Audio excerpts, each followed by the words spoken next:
Hello everybody, my name is Jacob Wolf, and this is the Art Life video blog, day 26, I think, maybe 27. I think it's 27.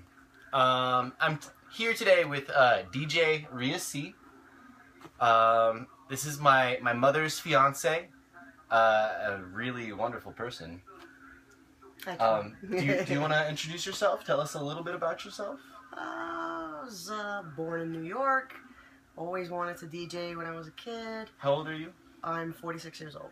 And so, when did you first want to start DJing? You said as a kid. I think I was like maybe 15 or 16.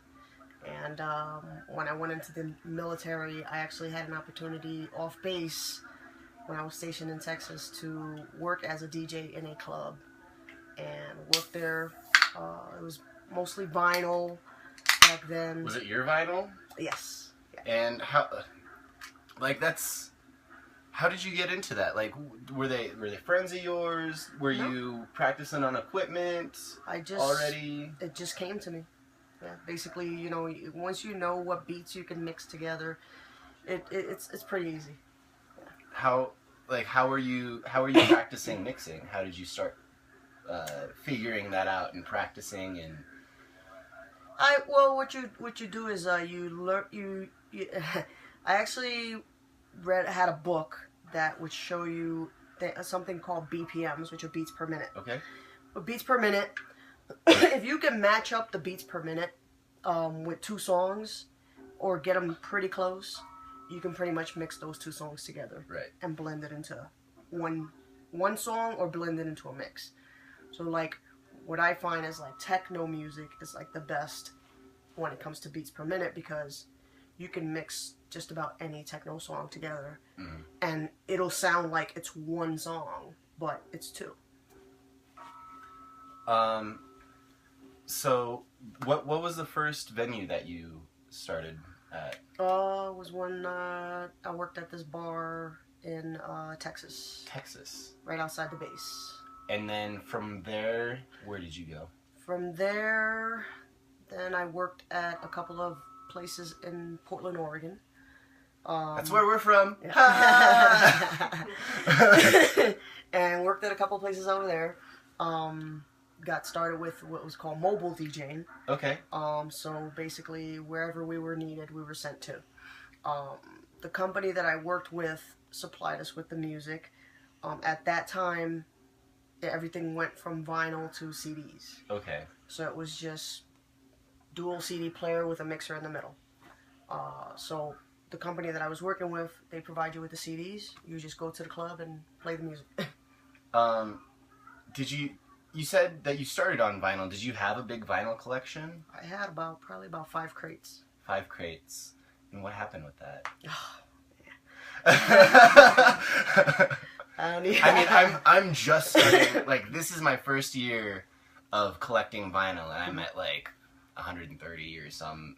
Yeah, I had about 5 crates full of vinyl, and when I moved from New York to Oregon, I left them with my mom, and then my mom had to move out of where she was moving to. She was moving to someplace, smaller, and I didn't even think about it. I just said, well, I gotta get rid of these records then. I put them outside, and within like 5 minutes they were gone.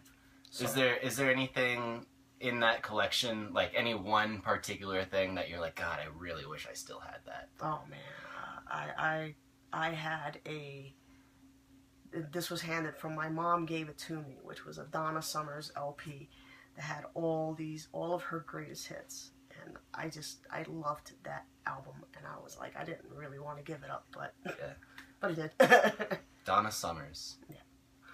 Big disco fanatic. I don't have much disco in my vinyl collection. I got a lot of country though. I hear like that's the one genre of music right now that I hear people are just passing over. Like, you can find so much country, and like really good country for really cheap.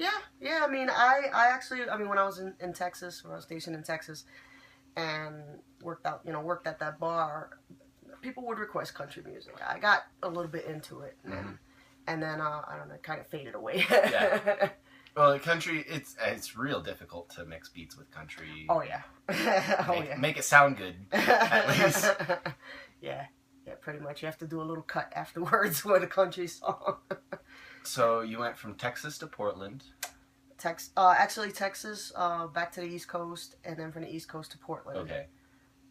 And then from Portland went to Connecticut. Connecticut. I when I got my apartment in Connecticut, I was on the 3rd floor, and downstairs from the 3rd floor was a bar.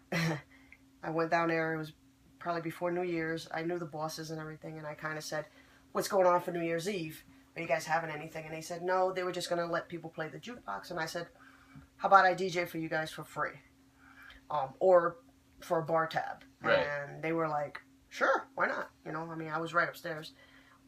Came down New Year's Eve and started jamming, and next thing you know, the boss tells me Tuesday when I'm in there that she needed to talk to me.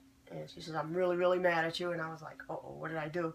And she says, "Yeah, because if you don't come and DJ for us on Fridays for happy hour, I'm going to be really, really mad at you."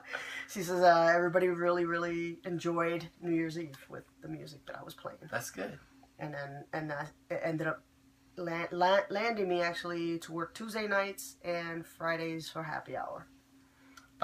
You said you like to mix a lot of techno. Mm-hmm. Are there any techno producers that you kind of lean towards, or is it just anything that you find that anything that I find? I mean, I like.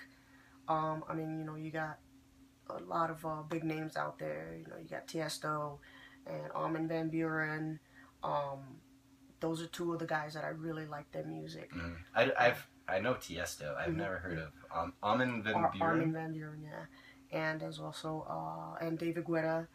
I'm trying to think of who else, but there's a lot of different artists. Yeah.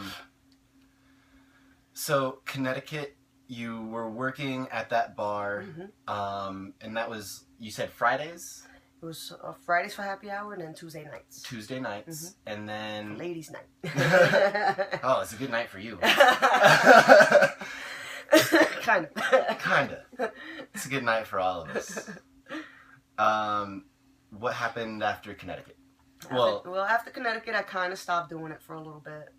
Sold my equipment and moved to New York for a little bit, and then moved to New Jersey. And when I was in New Jersey, I got for Christmas, I received a laptop with the virtual DJ program in it, which is... Virtual DJ? Mm-hmm.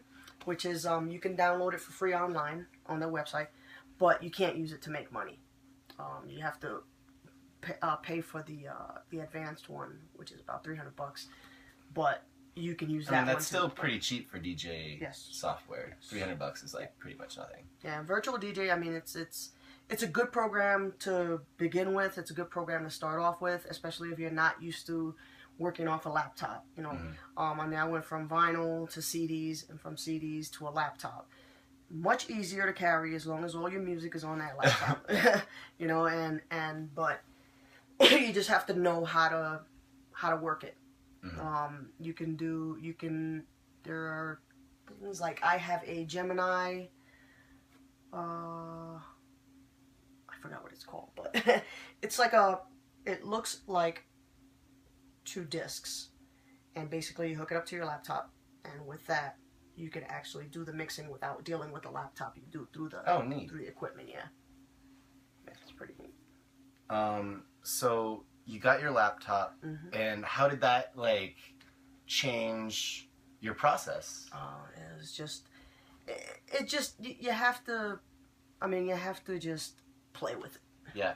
You just have to play with it, experiment it. Yeah, you play with it, you mess with it, you do what you can. Were there things, like when you were DJing with vinyl, that you carried on throughout, like that you still even use just on your laptop, or did it all just become obsolete? It's just pretty much. I mean, you just had to learn something completely new. Yeah, there are DJs that still use vinyl. Well, I know some people that still use vinyl, but I think right now the technology is just advancing so much that everything's just becoming more and more compact, so it's easier to easier to carry around. Yeah, especially if you're doing mobile DJing.